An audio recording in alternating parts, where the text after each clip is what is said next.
We are headed into that time of year when winter weather can strike at any time. Joining us for more on what to expect this winter and to be better informed and prepared is Warning Coordination Meteorologist Mike Moritz of the National Weather Service in Hastings.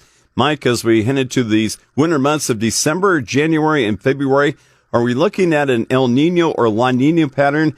And how does that predicted pattern usually affect our weather here in Nebraska and northern Kansas?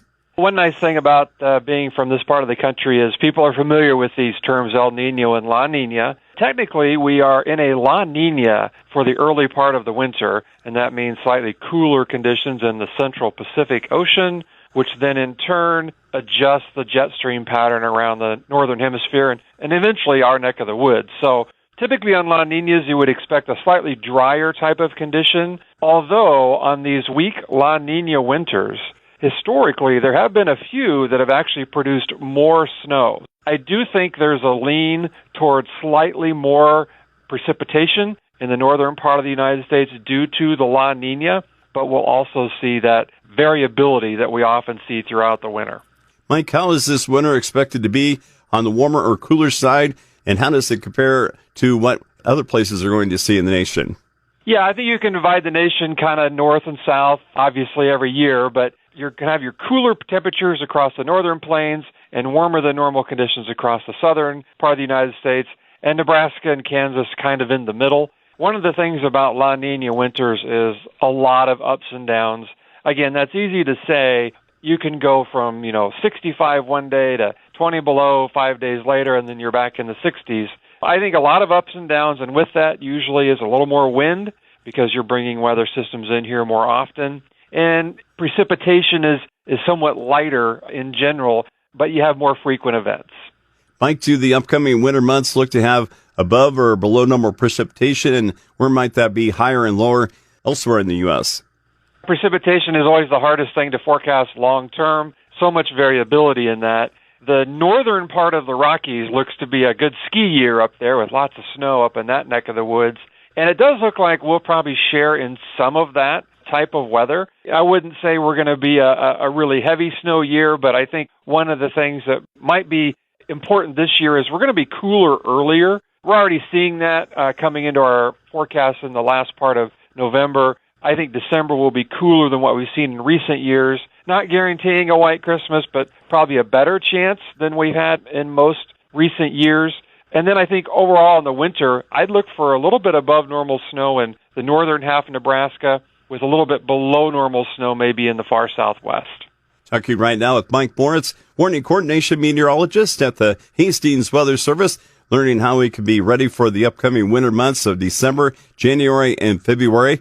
Last winter led into a drier spring, but luckily there were some gains made on the drought. Mike, how is the current drought situation looking, and do we need to be concerned about maybe wildfires?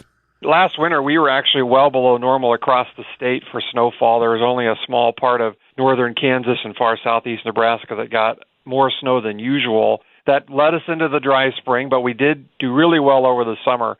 We're actually starting to see some of that dryness creep back in. It's most notable in the Nebraska Panhandle and across far northern Nebraska, say the lower Niobrara Valley. But now we're starting to see it actually come into parts of south central Nebraska and the Columbus area down toward York. So I think in the short run, dry is a problem for us, and that always introduces fire concerns this time of year. We've had our recent freezes, and now moisture is now out of the plants, and things are moving into the dormant season. And anytime we can get a particularly windy day, those fires become a problem. So that's something that we'll be concerned about until we can get more precipitation in the area. Mike, are there any new online sources for knowing what to expect for future rain and snow amounts? There is one website that's available on our website, weather.gov/Hastings. It's under the Forecast tab. It's a national look at future rain and snow.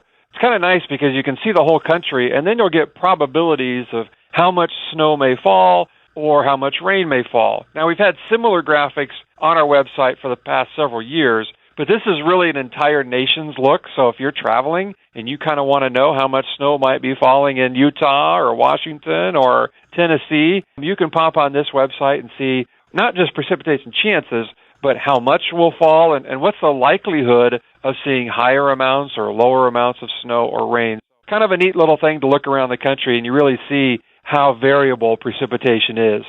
When the snow and cold hit this winter, Mike, what are some good reminders so we are safe and prepared? We know it's going to hit. We just don't always know exactly when.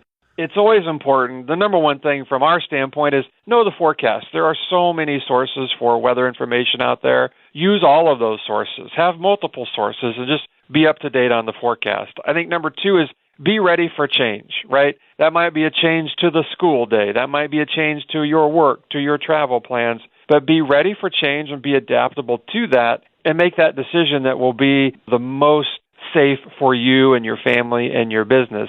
And I think the third thing is if you are traveling, have some extra preparations in your car in case you become stranded or weather does impact your travel. Have those blankets in there. Have some little bit of non-perishable food. Just have that plan just in case the weather causes a major disruption for you.